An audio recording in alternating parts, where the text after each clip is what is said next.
Hi, Jeff. Good to see you. Well, hello there, Angus. Good morning from Saxon, North Fancy Carolina. seeing you here online. Very fancy. Got my fancy Waldorf shirt on, you see? Fancy. Right.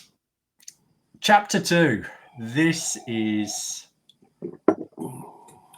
in a beautiful way, doing my head in seriously.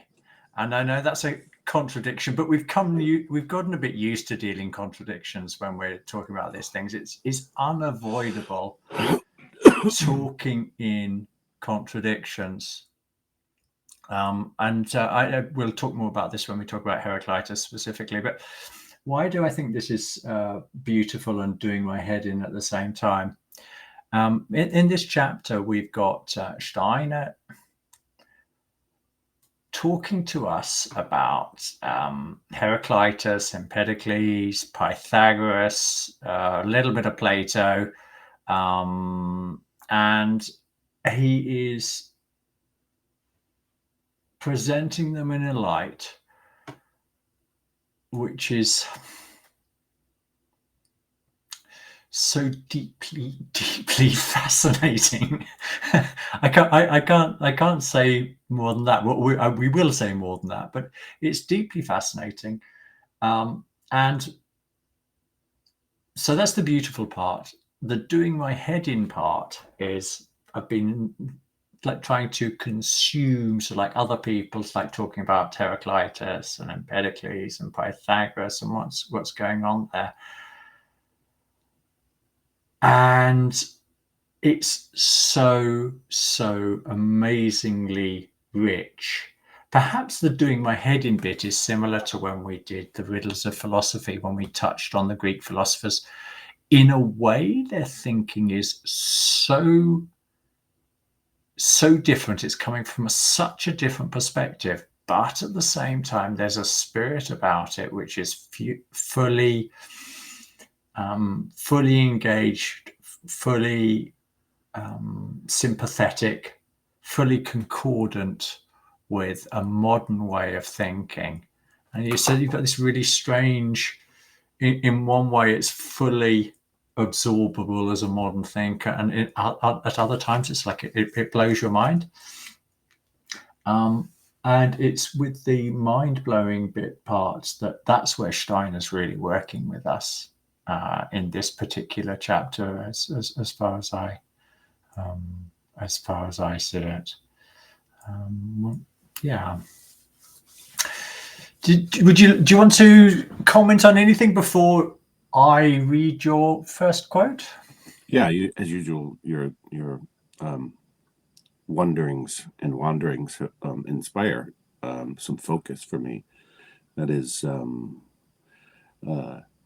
what he seems to be doing is to, first of all, establishing, as you mentioned, he mentions Plato slightly in this, but he uses Plato as a sort of focal point, if you will, as to what Greek philosophy is and what it was emerging out of as a esoteric school or a mystery school, and that it wouldn't be there if it weren't for the esoteric aspect. In other words, the initiatory aspect.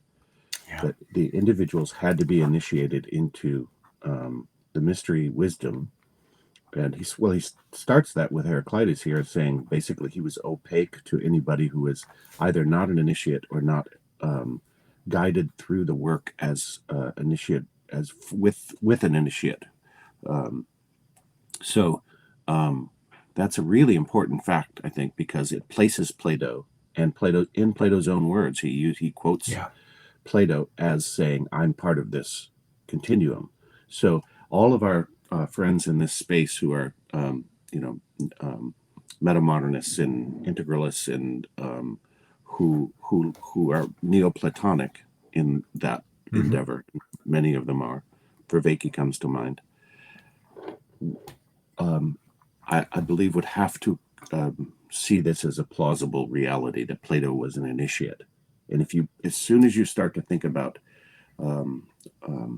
this whole process that we're engaged in as an initiatory one, or that initiation is possible, then you can ask what initiation into what is it, and what are these mysteries, and why is it that we've put merely intellectual boundaries on this inquiry when a state of being can be achieved that would move us past the self-imposed boundaries that Western philosophy has A, placed on ourselves, and B, looks back through that boundary as if that was the reality then as well.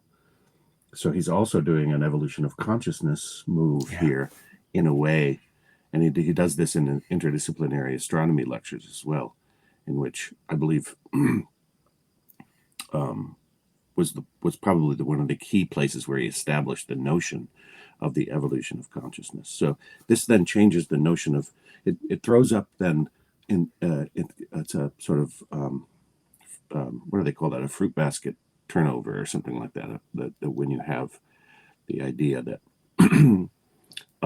evolution is this one thing, rather than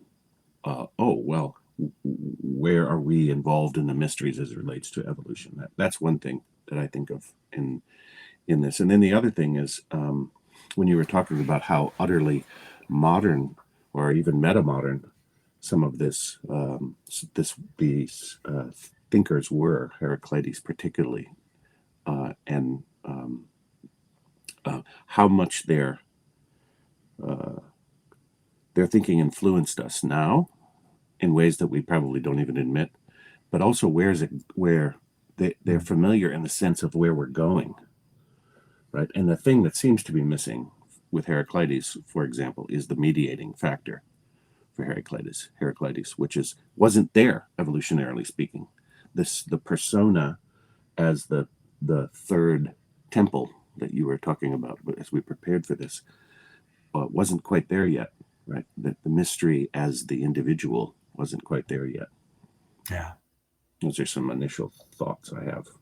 Oh yeah, I've prepared some ideas that will fit in nicely to what you were talking to there when I was doing some background research for this particular chapter.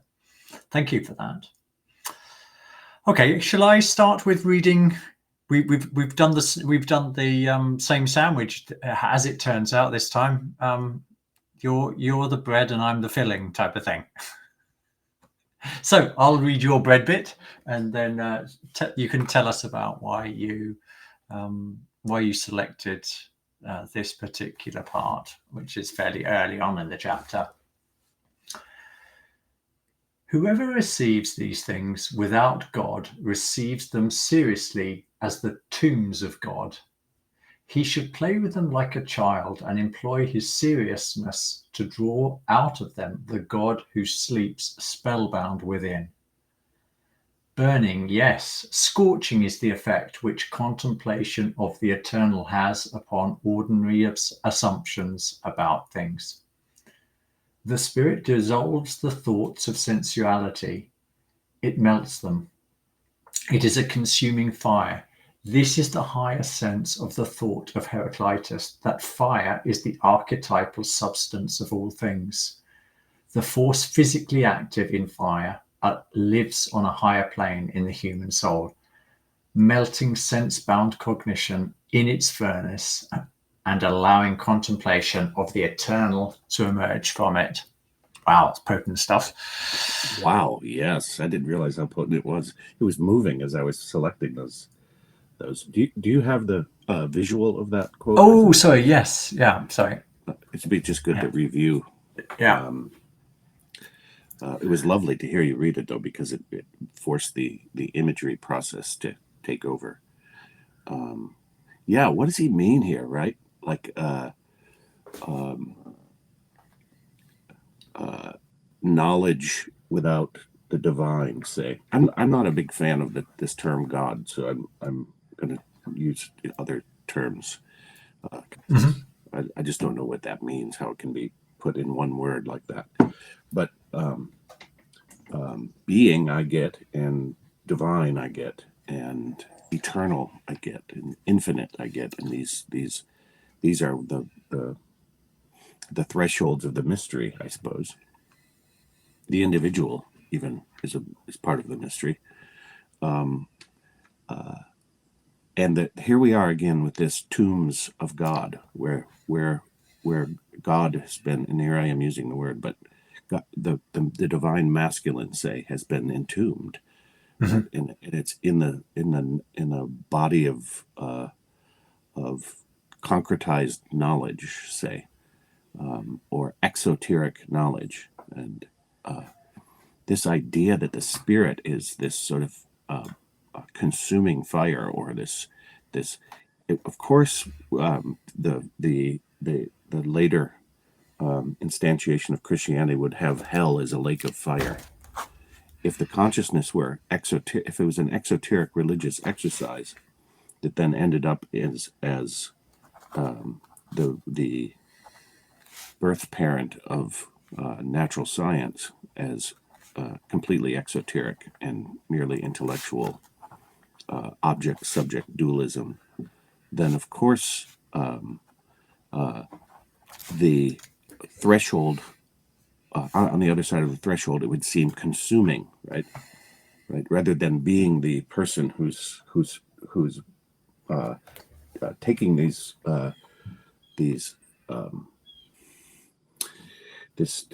inquiries and the observations and eating them and digesting them and burning them up and then distilling something new out of them. We stand at the threshold and gaze across onto the lake of fire that we then have to develop all sorts of rationale for not crossing the threshold. Yeah. I can hear some birds in the background there. Or something. Birds. Yeah. I think this fire, which Heraclitus talks about, is presented as his archetype, but it's very unclear, as if you listen to people talking about it, how he actually how he meant it. Did he mean it's the basis for all reality, or did he mean it as a metaphor for what all reality is? And I think it's both, which is very interesting in the context of this book, as sort of like this mystical fact type of thing. This apparent contradiction in the title with Heraclitus. What is fire? So one of the things that one of the most famous things that Heraclitus is known for is the idea of, I think it's called Panthea, which basically means so like all things are in flux, all things are in change, which was so like changed into so like you never enter vice, and can be so like distilled so like further down into like an essential part of Heraclitus's thinking, which is really interesting and leads us straight into a contradiction as well, because what he's saying, the only thing constant about life is change, and the only thing constant is change. It's again, you've got this polarity going on, this like this seeming contradiction going on in the thinking, but when you're able to synthesize it or sublimate it at a higher level, you realize that it's a little bit like when we talked about worldviews and thinking. You've got to be aware of like which realm you're thinking about. And with Heraclitus, the only thing constant is change. This essential polarity is one of those things that you find consistently, like in his whole description of what the experience of life is. you might have like hot and cold as the two extremes of temperature. As an example, that you can't just have hot without cold. And then you've got so this is one of the key ideas that he's getting at, but also at a deeper level, what he is also developing is behind all of these appearances, there is a unity behind the whole of appearance. And this is particularly important in the field of obviously in the field of philosophy, but also within Christianity, because he gives this, it's like underlying fundamental truth, which is attainable through thinking. You observe, but it's through thinking that you can identify. There are hidden forces going on, invisible, but which nevertheless impact on everyday life. And he calls that the logos. So Heraclitus is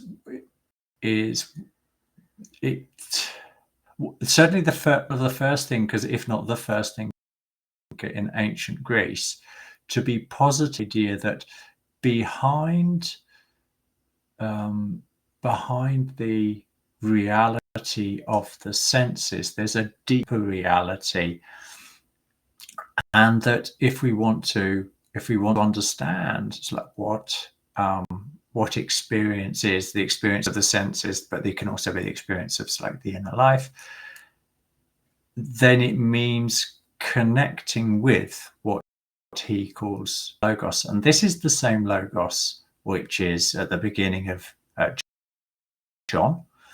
Of course, there's another really interesting link that's going on there as well. It's because Heraclitus was the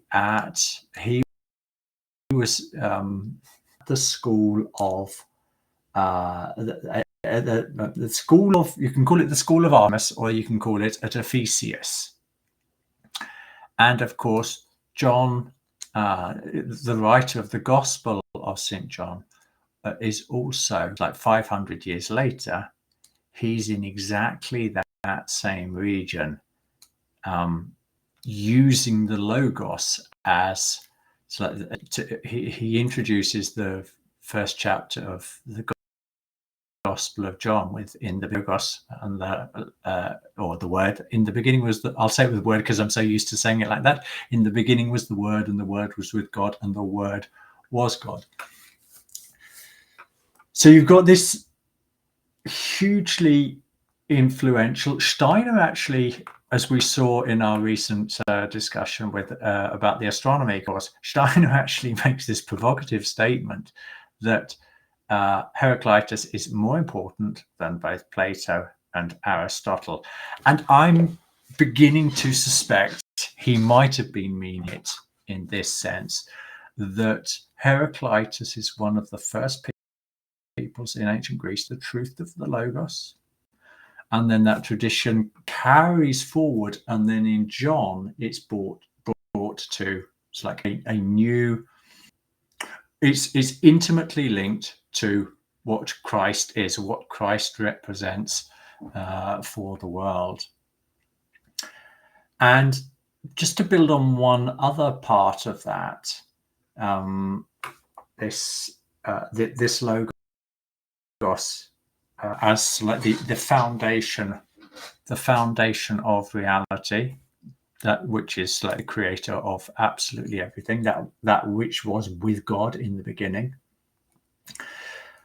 What is interesting here is that you've got somebody like, or I think you've actually talked about this, or did I choose it in one of our, let me just see. Gregory of Nyssa there. No. So it's okay. I didn't want to preempt what we're going to say later. So when you've got it's like early Christian fathers talking about the these pre-Christian Christians, you can begin to understand how they can see how people like Heraclitus and Socrates, to the extent that they were promoting the idea that there's a truth, it's like behind the reality, which they call the logos, and that that Christ is actually is that cosmic being which evolution forward, so that the whole of humanity has access to that. It's like an incremental knowledge of that bit of absolutely everything. But these early Greeks were already aware of it. It becomes possible for them to say that these pre-Christians were actually Christian because they were after the same truth, or they were in touch with the same truth. And I just do want to add, I said one more thing, but one more thing. This idea isn't foreign from the Old Testament either, because if you look at there's people tend to have opinion that the Holy Spirit like only came after the resurrection. Christ had to die so that the Holy Spirit could come. But a more careful reading reveals that no, this isn't what was going on. The Holy Spirit was available in mystery centers. So when Elijah talks about the Spirit of God or the Spirit of the Lord, through the initiation processes, of which there are various examples in the Old Testament, we are seeing something similar to what Heraclitus is describing here. But the hugely important part is that when Christ comes along and dies on the cross, and the Holy Spirit is, I have to die so that I can send you the helper. That helper, the paraclete, the Holy Spirit, becomes available for the whole humanity and is no longer restricted to the mystery centers to which Heraclitus and many others belonged. Sorry, I said a lot there, but no, you got to it. I think you the reason why this is stirring up so much, I won't say confusion, but consuming fire, right? Mm-hmm. It's like we're playing with fire here, literally and figuratively. Well, not literally, but conciliantly, we're playing with fire. I contend that this is around the time that the Promethean myth was being dealt with, right? The idea that the fire was stolen by the gods. I mean, it was stolen by Prometheus and given to humanity. So humanity essentially stole fire from the gods. And if you go back just, I guess maybe a century before this, it's interesting because Pythagoras and Heraclitus come before Heraclitus, right? Maybe maybe a century before. I'm not sure. I haven't got the timeline. I looked into it. I'm pretty sure it's about a century before. And in Pythagoras, who deals with at the end here to some extent, and in Heraclitus, who doesn't speak of it all, the idea that the mothers, which are fire, air, and water, for Pythagoras, they were experiencing the eternal coming into existence, and that eternal coming into existence as the reality that surrounded them, that they didn't have a subject-object relationship with. They didn't have theories about it. They were in the soul configuration that was waking up to the reality that those spiritual realities are part of the the nature of reality all around us and in us, and that there wasn't a separation between the in us and the out us, so to speak. And with Heraclitus, then you have that's this one aspect taken out, which is fire, right? And what happens then in Greek philosophy, as we saw from the riddles of philosophy, is then fire is then turned into the intellect, because fire is the thinking that gives the the fire is the focal point out of which thinking is shining through in the soul. So here we are in the evolution of consciousness, for those who aren't aware of this idea that Steiner brings, that we're in the consciousness soul age now. And of course, you would have to, the mystery school now has to be one of mediated by the self. And of course, they're not speaking of the self here, because the self and the world weren't separate. They were experienced through the phenomenological sort of equilibrating reality between the life of the soul and the world they were seeing around them. So this is a turning point that foreshadows the turning point that would happen at Golgotha, right? Where there's a wrestling with these things, but not a self-conscious wrestling with these things, other than to say that I'm experiencing what it is to experience the terrifying reality that if you're not in touch with the eternal coming into being, that you will be consumed by it. Yeah. And so God becomes a terrible thing in a certain respect, because it's all consuming, and it's not going to be denied, whatever it is. I was just going to add, because I did a little bit of background reading on the Spirit of God, the Spirit of the Lord, how it was described before it became what became the Holy Spirit for the Christian Church, what it was to the Jews, and it is described as the creative force. Interestingly as well, it's described as that which empowers individuals. And I think if we look at the people like inspired by it, whether it be Elijah or Daniel or my head's like not coming up with many other examples, but I know there are multiple others. These are like two aspects that are very strong in that idea, and then this pre-Holy Spirit is associated with guidance and wisdom, but also with it's like an ability to place itself in time, even though it's an internal presence. It has this ability to come into being in time. Prophecy is an essential part of it. And then, of course, the whole Messiah story is, I mean, the Jews, the Judaic folk, what were they waiting for? It's like 1,000 years. They were waiting for the arrival of the Messiah, and this was foretold by this Spirit of the Lord, this Spirit of the God.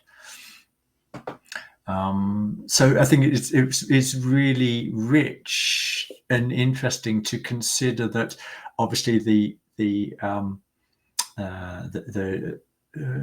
Judaism was picking up on the reality of this being of the Logos, giving it a different name, but the same process was going on in ancient Greece, and Heraclitus gave it the name Logos, and it's that which Christianity linked itself very tightly with, so like some of these early church fathers would describe these early Greek thinkers as proto-Christians. At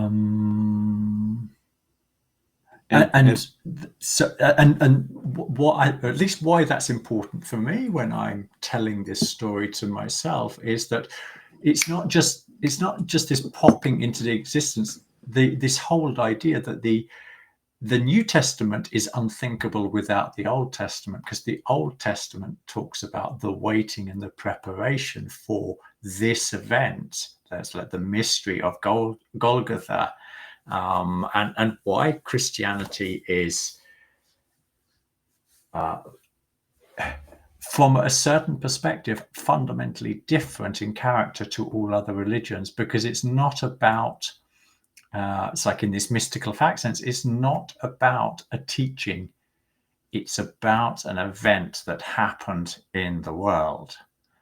And this is one of the things that I'm sure lots of people would disagree with us on. But in this sense, this understanding, this one perspective on Christianity really radically changes how it can be accepted also by this fact can also be accepted by other religions. Can you hand me the trash can? Yes, and my son's collecting trash as his Okay. chores. I don't want to deter the work of the gods. Fulfilling some. Okay. Should we move to the? Yeah, I just wanted to add here that sure.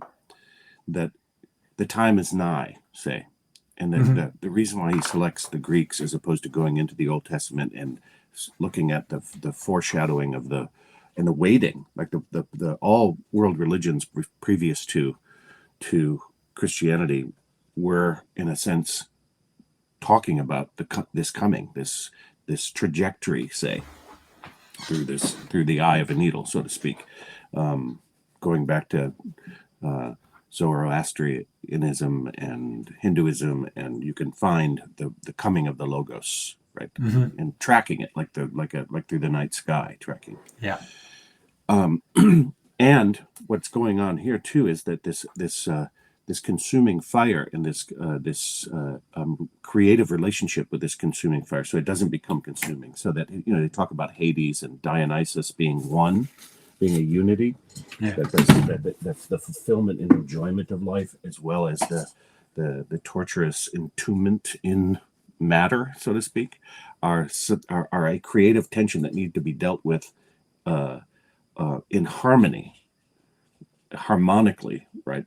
And so there has to be a mediating self to that. And so this mediating self was experienced by Pythagoras and Heraclitus, and to some extent Heraclitus, as a reincarnating self that a personality couldn't hold. But the personality is extraordinarily important in the grounding of this and the schooling of this personage, right? Yeah. That actually talks to the point that I've chosen. Do you want to read my one of my chosen parts? Yes, your chosen parts. The Greek sage did not raise the question whether there is an eternal element in man. He only asked of what does this eternal consist, and how can man cherish and care for it within himself. For it was clear to him from the beginning that man lives as a creature midway between the earthly and the divine. There was no question of the divine existing outside and beyond earthly things. The divine lives in man. It lives there, but in a human way. It is the force which urges man to make himself ever more and more divine. Only a person who thinks in this way can say with Empedocles, when released from the body, you ascend to the free ether.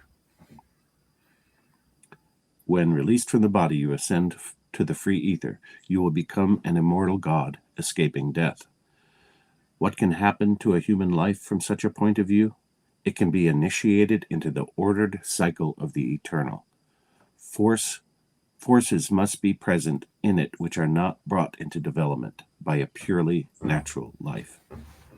The time is nigh. So here's in this part of the chapter, we're touching on that area that you were talking about. For the Greeks, but for these philosophers,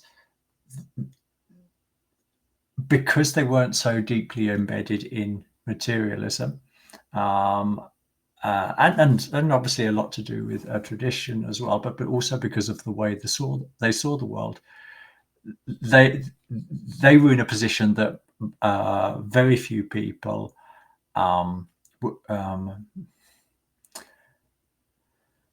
can accept as an automatic truth here without like a beginning. It's like an initial process. So this idea that there is an internal element in man, to what extent,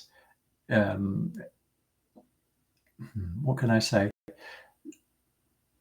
This is one of the first steps that you have to overcome if initiation ever is going to be anything that's of interest to a person. This assumption that no, we're just, as the term that we've used before is meat bags, is something that has to be banished from the mind, and not banished in the sense of sort of making a categorical judgment, but understanding how it's a completely ridiculous notion in the first place through a deeper understanding of what it means to be a human being and what the full human experience is. You realize that it's absolutely absurd to have this idea that we're only meat bags. And as you deepen into insight into yourself, then you begin to experience or wonder about what the Greeks asserted as an absolute certainty, that there is an internal part in us. And then if you've got round to that stage where you begin to understand why it's let's say likely, why it's like certainly credible that it could be an option if we look back in history and about descriptions and certain things that seem ridiculous in life unless we begin to take that idea into consideration. Then the whole process of initiation as like a waking up to this eternal being becomes an obvious choice for a certain like group of people who want to say, okay, I've now accepted the idea that I'm immortal. You're not going to say, oh, goody, goody, goody. So then I'm just going to carry on living my life and doing whatever it is I do. A certain group of humanity are going to say, I have to dig deeper into this eternal nature. And in that sense, they are performing the same type of basic practice as what was going on in these initiation centers in pre-Greek times and in ancient Greek times. There were dedicated groups of people who wanted to scrape below the surface. They want to go from the exoteric to it's like an esoteric and an understanding that comes from inner personal experience, as opposed to handed down beliefs based on authority. Yeah, and they were experiencing this. So this idea that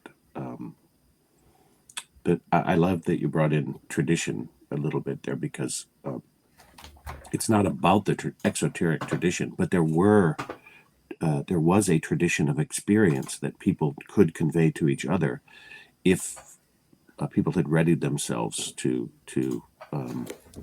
enter into the school of training that it would take, of exposure to reality, and the courage it would take. In the previous chapter, we dealt with a little bit with, we didn't talk about it much, but about the soul torturing forces that the initiate was, the proposed initiate was facing, that the courage it took to face reality in all its complexity, and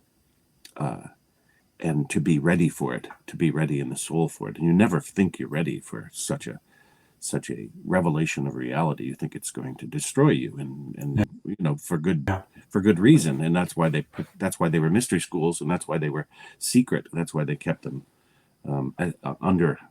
under the society, so to speak, because they figured most people couldn't handle it. Well, and to me, there's almost no choice now. Like we have to handle it. This is where we are. It's the self has grown so separate from the reality of the spirit in nature. in our own nature and in nature as a whole, in fire, earth, and air, and water. That that separation has both allowed for and terrifyingly the terrifying. It also presents us with a terrifying reality that we're sort of in danger of becoming meatbags. That we ourselves are the preparing the tombs for human existence, to be locked away from the divine thread, from the emergence that is always coming into being, and and then here is a hint at what is meant by this when it says, when released from the body, you ascend to the free ether. Right. Well, what does that mean? Right? Does that just mean death, or is the initiatory process a process of freeing oneself from the body in a phenomenological and soul experienceable way? And you know, a lot of people explain that when they're using exoteric substance, say, to achieve that state. But all I ever hear from folks is an untethered relationship with the reality that they've left behind. Whereas what I'm hearing here is that reality itself is fully contextualized in a way that is participatory. Yeah. And I think it's also useful to mention here this what can become a problematic word in Christianity, because there's both Heraclitus and especially Empedocles talk about the Eternal Daimon, which then becomes easily becomes like turns a bit too close to demons in Christianity. But what is the daimon in for these ancient Greek initiate thinkers? It's exactly that. It's the eternal part of us. And there's also this clear recognition that what is here on earth at the moment is an aspect of that eternal demon. So like my personality is really something that is an aspect of this complete being. So that not only is reincarnation, so like it becomes almost a no-brainer in the sense that, so like, well, if you can do it once, why can't you do it multiple times? But also polarizing in our day and age, especially polarizing ideas about sex, but it's like a much more flexible idea to, yeah, well, I'm a bloke this time.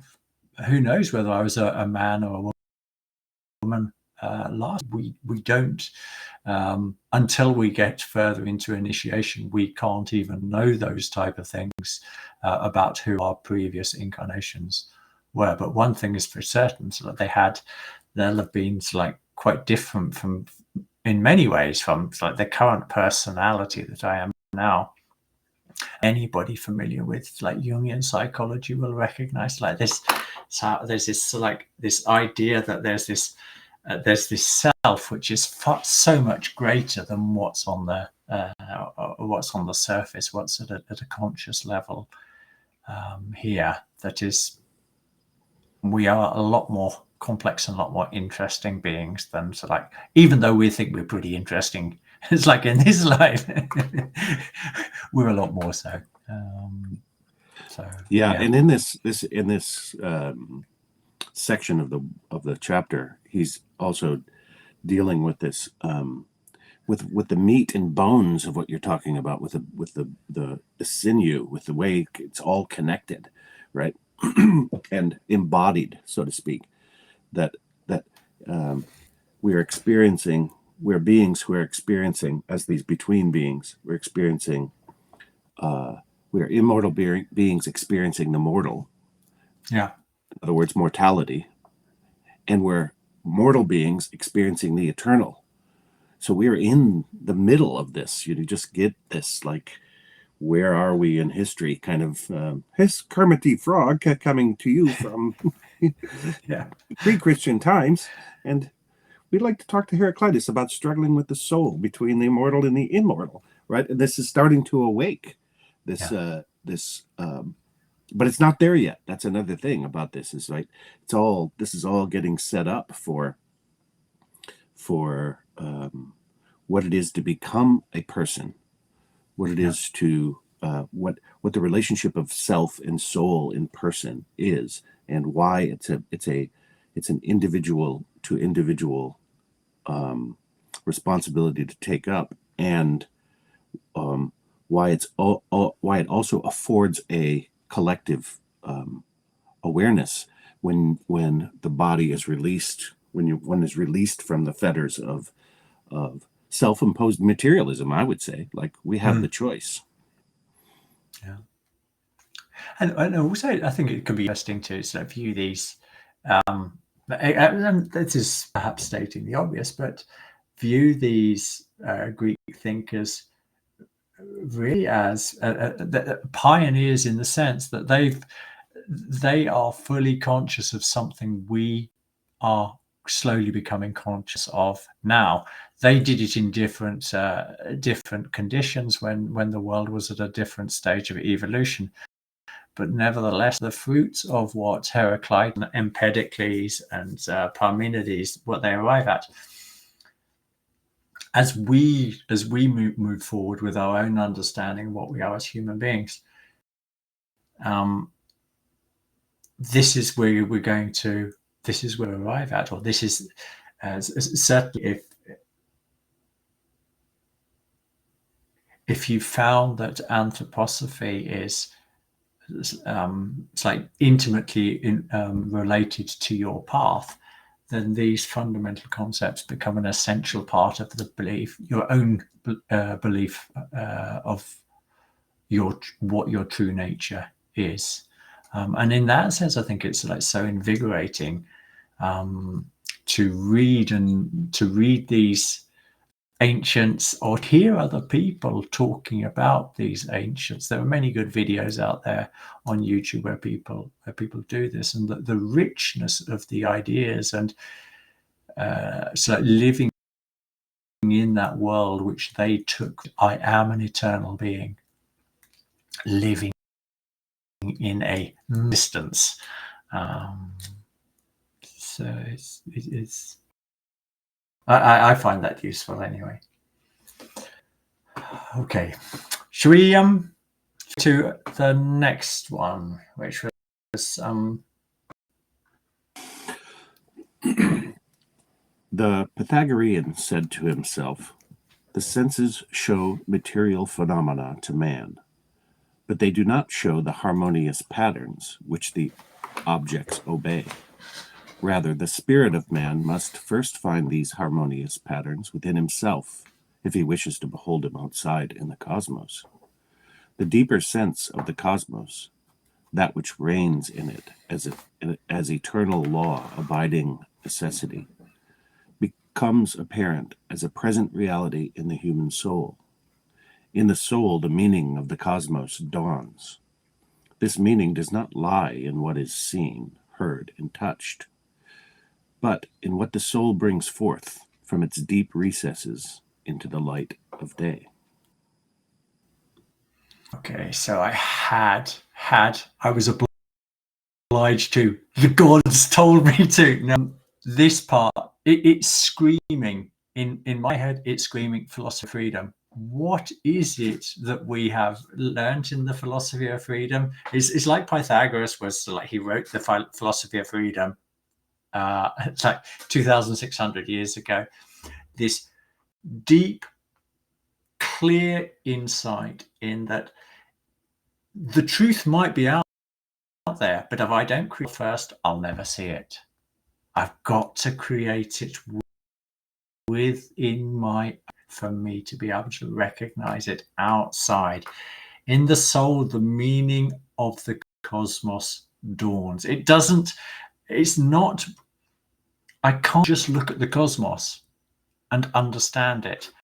Something has to be working in my soul, something born in my soul, something has to create itself in my soul so that I am then capable of recognizing what also lives in the outside world.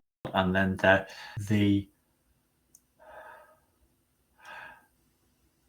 the apparent existence of a world outside me no longer becomes as cut and dry, as hard and fast, because I am living with my thinking in the outside world. The same concepts and ideas that are determining the world from a sensory sense outside of me, they lead me because those rules have been created within my soul. It's quite amazing to see how Steiner pulls this out of Pythagoras, basically arriving at a conception of what the essence of the philosophy, or at least the first 7 chapters of the philosophy of freedom, is. And this itself is a reflection of this other truth we were trying to point to earlier, that the philosophy of freedom, the essence of it, is a truth. It was an understanding lived in the mystery centers in those times, but this has become public. This has become universal. Anybody, you don't have to be selected like I don't know, like the Tibetan Lama, or so. I'm not sure what their recruitment processes are, but these schools who had like strict rules around like who, and then what information was allowed to be communicated after you'd been through an initiation process. This is and I guess we'll catch up. We'll pick up on this point later, but this is one of the crimes committed from the Pharisees and Sadducees' point of view. It was a making public of mystery knowledge, and this is Pythagoras. Pythagoras knew this because because we've read the philosophy of freedom. Now we are, in a sense, on the same path as Pythagoras, Heraclitus, and all of these other early initiates. Yeah, the irony here is that Pythagoras, well, there's a lot of ironies. One irony is that he recognized that the Greeks were losing, that there was something something was being lost at the same time. And so, he did, as we know from Riddles of Philosophy, he created a school in order to protect that knowledge, because it had to be cultivated. It had to be experienced in a new way, so to speak. And it was through whatever Pythagorean mathematics then handed down, which is interesting because then as we look at modern day natural science, everything is mathematized, right? Everything is abstractly we try to explain it through motion without harmony, say. And what he was trying to do is use the rhythms of reality through the expressed through the mothers as an experience that was harmonic in the human soul, so that there was this equilibrating reality here described.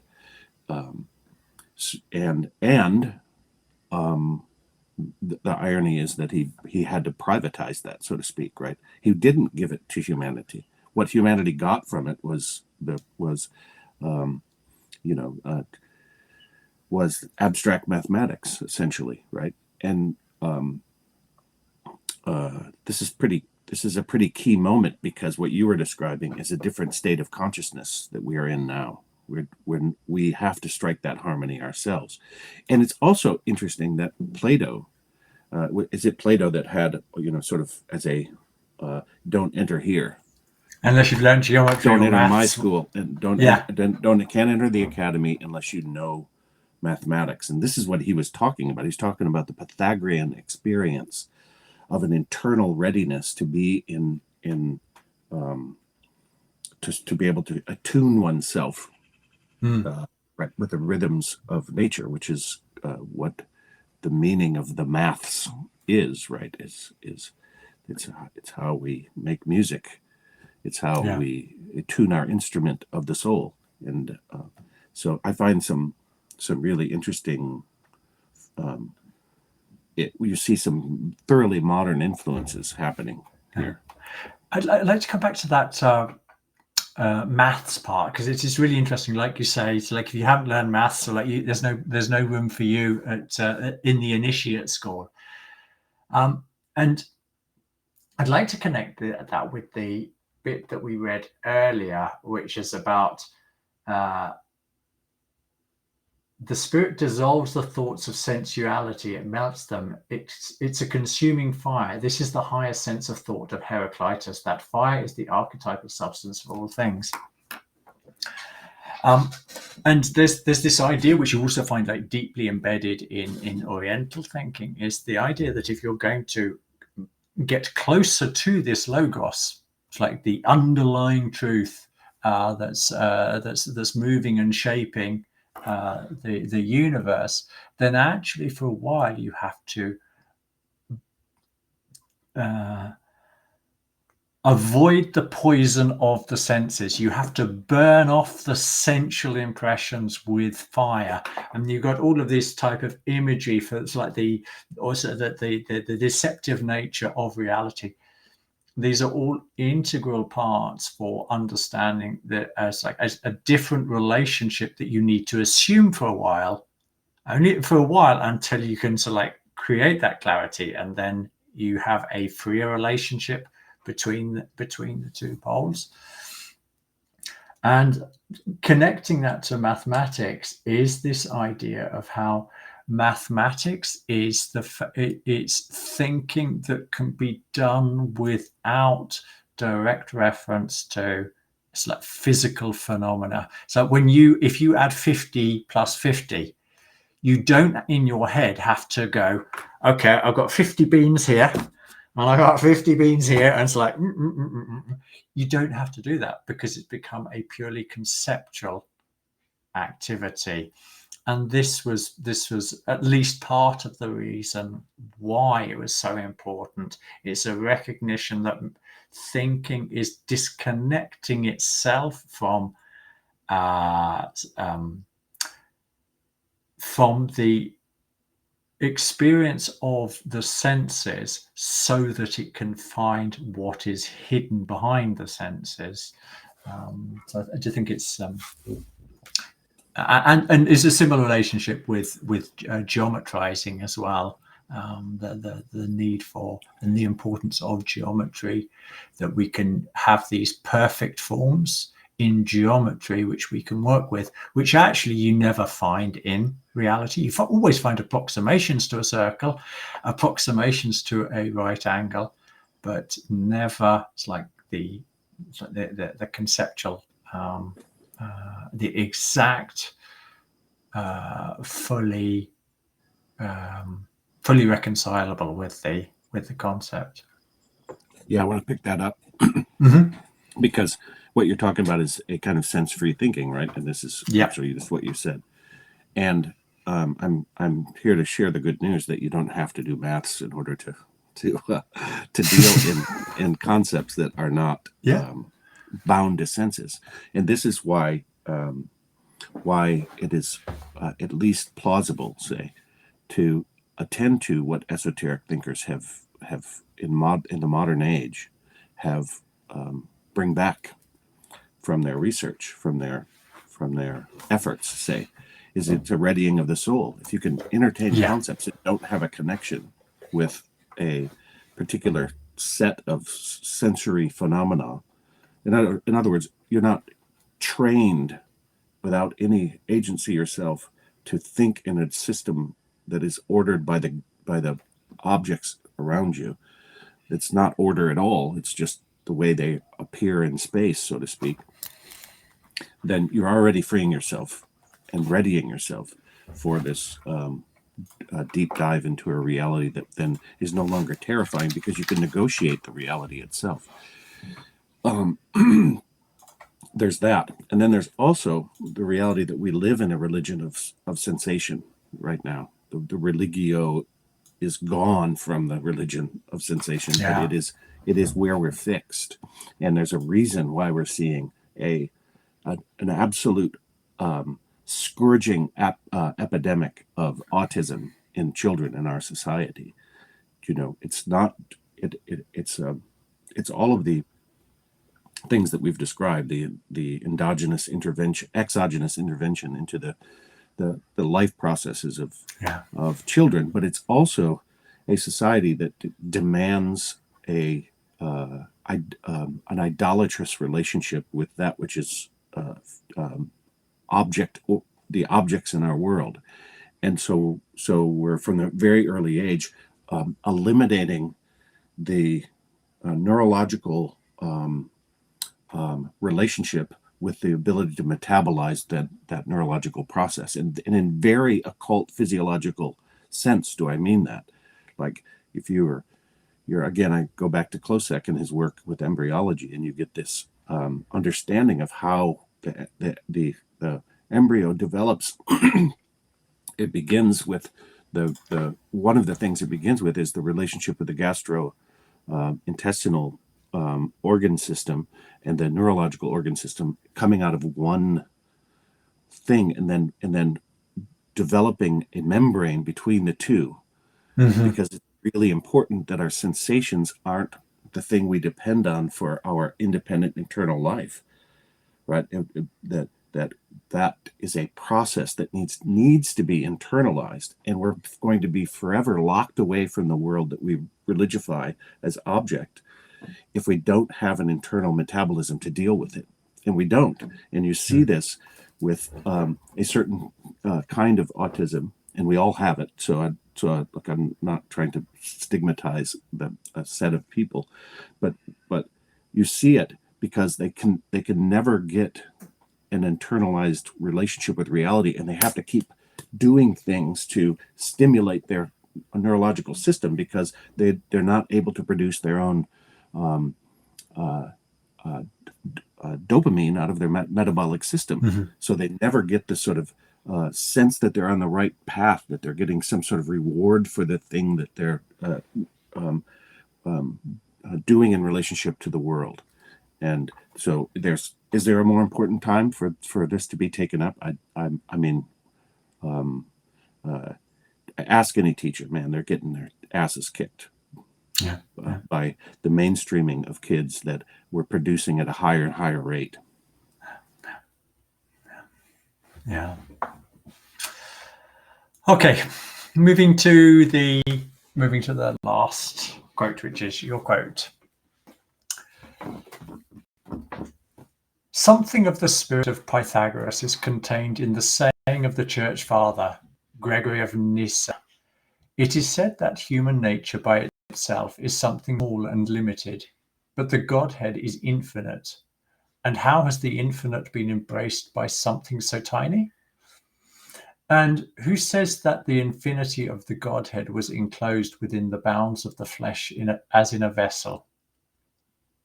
For not even in our life is man's spiritual nature enclosed within the bounds of the flesh. On the contrary, the physical body is limited by the neighboring parts, but the soul expands freely over the whole of creation by means of the activity of thought. The soul is not the personality, the soul belongs to eternity.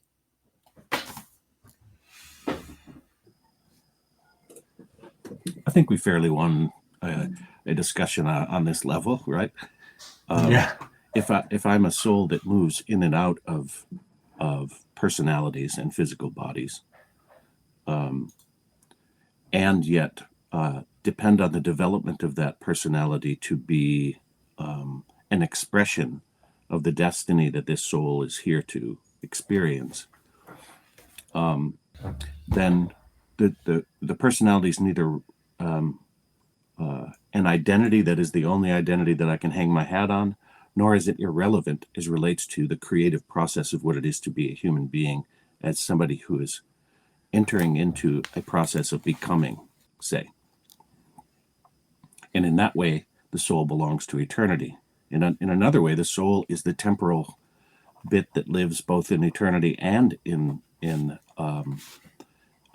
that lives, it is, I mean, what we described before, that it's experiencing, the soul is that which experiences immortality, and it's that which experiences mortality. Yeah. Right. And so this ensoulment process is, well, this is a kind of Whiteheadian notion. I suggest that the soul exists as a whole, right? As a whole in the universe, and the personality is that which is temporal, which carries forth the soul. But we, in anthroposophical terms, understand that there's a spirit that inhabits the soul that is utilized in order to influence a body that in which the spirit can deeper and deeper incarnate in. And this is how we're coming to the mystery of Christ. This is how in this work we're coming closer to the mystery of Christ. Yeah, just to emphasize what you're saying there. So the materialistic paradigm will say it's chance, chemical reactions, and electricity that determines everything. You are completely determined by the physicality of your nature. They can't explain everything, fair enough. We can't explain everything either, but that's their point of departure. And our point of departure is, it's clearly there is some truth to what you're saying. We are not 100% free. Our physicality plays an important role in guiding our lives, our experiences, what is experienceable, what is not experienceable, etc. But it doesn't have this conceptual overreach of saying that everything is of the body. What we recognize is that there is a spiritual part which is completely free, or has the ability to be completely free of the body, but that this is a capacity that has to be strengthened. And if it's not, then we will become ever more slave-like to our own physicalities. And this is the importance of it's like the initiation process, this slow initiation process, this waking up, if your chosen path is without the possibility, either through the philosophy of freedom or knowledge, this recognition that there is an eternal part of yourself, that, just like the ancient Greeks noted, there's the Eternal Daimon, and it's every bit as real as it was for them. And this is, again, coming back a little bit to the philosophy of freedom that we touched on earlier. This is one of the fruits of working intensively with the philosophy of freedom. It goes from being it's like, I'll play with that idea, to finding a region of the soul where that becomes a direct experience of the reality of things, where you see you are something much bigger than the physical processes going on in your body. Yeah, I was led in a slightly different direction while reading this than you were when you were doing the good work of exploring the milieu that these folks were in, and what people have to say about them, and doing some excellent dovetail research. I for some reason found myself going into a little bit to biology again, and I was listening some to Michael Levin, who's sort of a darling right now as relates to, and I can see why. He's a brilliant fellow. Yet, so not only do we, is it problematic, as outlined at the beginning of this chapter, to ignore that which is the divine, say. It's also problematic to begin with the presumption that we start as chemical blots, and that you can then ground that in some physical physics of motion, of sort of mechanics, and that all of it is an accident, because you have no what happened before. You have no what is the origin here, what's the cause, what's the origin, what's the genesis here, and right. So you don't have to do that. We've emphasized this before, but you don't have to start like Hegel did with chemism and mechanism. Is the mechanical and the chemical universe is that which gives rise to things. Okay, so we believe that, and then and then we can deal with the phenomena. And that I give full credit to people right now, because they're trying to wrestle with phenomena. But if you don't have some connection to origin, what I've been calling ontogenesis, that's available to you right now in relationship to yourself, as you are a participant in this vast creative process, of which the Whiteheadian soul is part and parcel. It's an undifferentiated aspect.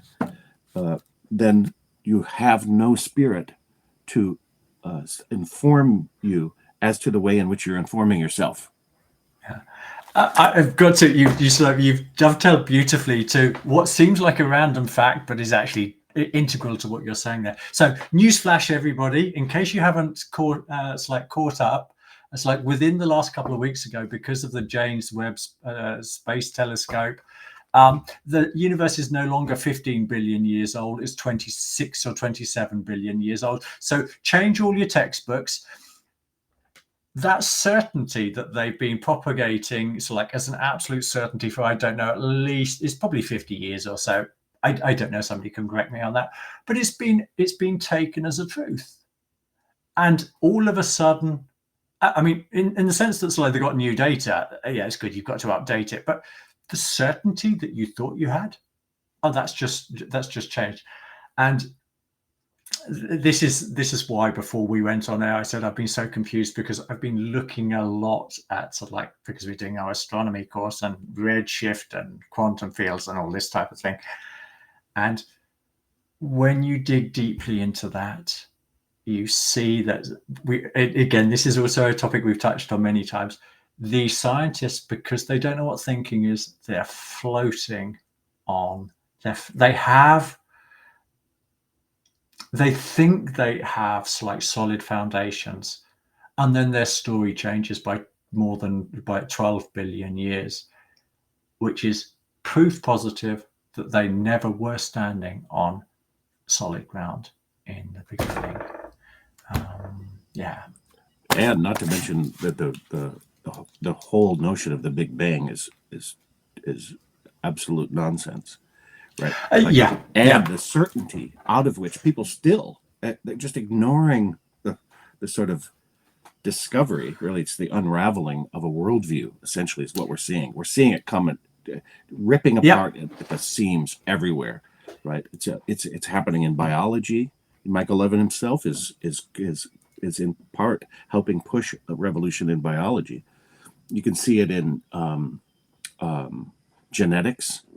Chemistry, like, really, you're going to believe what the central dogma that was established 50 years ago by the medical industrial complex as your starting point, right? So it's all unraveling. Yeah, absolutely. This is happening on so many different levels. It's unraveling. Yeah. It's just awful that it's unraveling. Where's my paradigm? Where's my surety of, right? And it's the surety is in knowing what thinking is, the eternal becoming in relationship to that which we have available to us as spiritual beings who have always been here, in different forms, but we've always been here.